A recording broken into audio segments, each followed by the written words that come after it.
I don't usually get this excited, but it's here, guys. It's finally here. It's the day before the Snyder Cut releases. Today, we are talking the future of Superman in the DCEU. This is part 3 of a 3-part series talking about the DC Trinity and what their future holds post Snyder Cut. So I'm super excited. I know you guys are excited for the movie. Be sure to pace yourself. I know you're going to watch the whole thing. I know you're going to be awake. Make sure you get some snacks, all right? Don't do too much.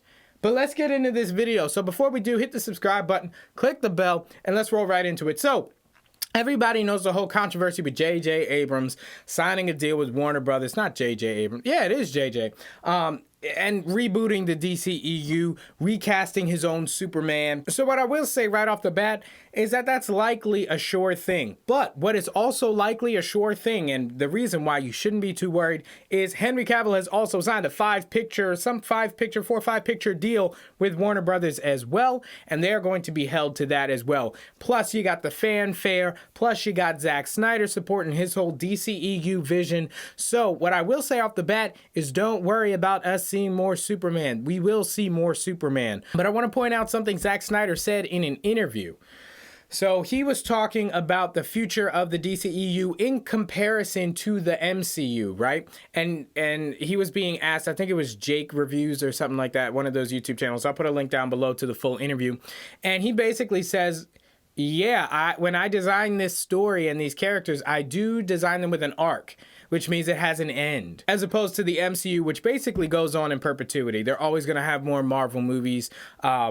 So what this means is that based on the reaction Warner Brothers and AT&T see from the Snyder Cut, this is going to decide whether they will extend Zack Snyder's reign over the DCEU or quickly cut their losses and move forward with J.J. Abrams' rebooted DCEU. So the bad news is J.J. Abrams' DCEU is going to happen. The good news is it's very possible that both of them happen and are fully seen out. Warner Brothers would love to make money off of all of them if they could, so it doesn't hurt them to let Zack Snyder play out his movies. Despite all the hate that's happening online, I do think that with the right reaction from the Snyder Cut release, they will greenlight a Justice League 2, a Justice League 3, and a Wonder Woman 3. Obviously, we would get our Man of Steel 2, maybe a Batman movie. I talk more about Batman in the other video, the future of Batman in the DCEU, so a link to that will be down below. Now, when Henry Cavill's arc, when his Superman Man of Steel arc ends,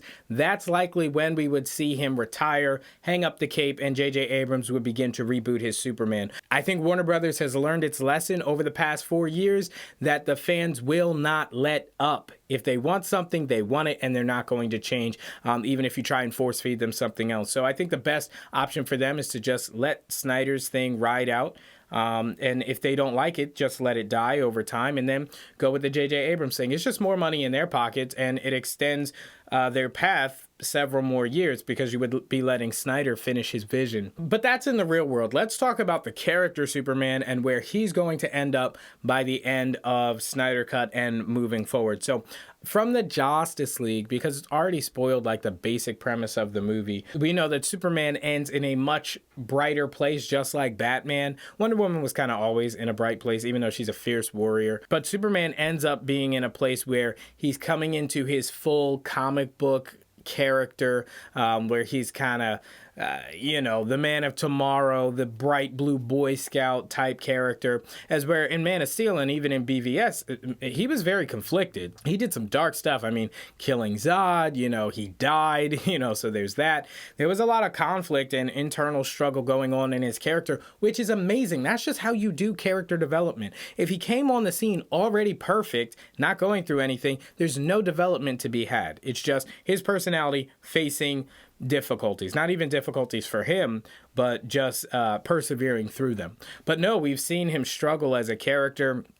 And toward the end of the Justice League, we do see him getting to a better place where he's like racing Flash in the end. And that wasn't even supposed to be the real secret ending. So look out for another secret ending. Even though he's still holding on to the black suit, at least as far as we know in the trailers and stuff, we could assume that in the next one, he'll go back to his red and blue suit and kind of fully become the Superman that we all knew and loved before. But I absolutely love the journey that he was on. So for Man of Steel 2, we would see him dig probably deeper into his Kryptonian past, as well as connect with the new Supergirl. Who knows how the universes are going to act, whether JJ is going to inherit her or Zack Snyder will be able to keep her, but the new Supergirl, Sasha Cal as well, she's casted. She's the first Latina to play Supergirl. I was about to say Superman. Supergirl. And so we'll likely see them interacting as well. I know there's one villain that a lot of people have been dying to see in a Superman movie, and that is Brainiac. We haven't had him really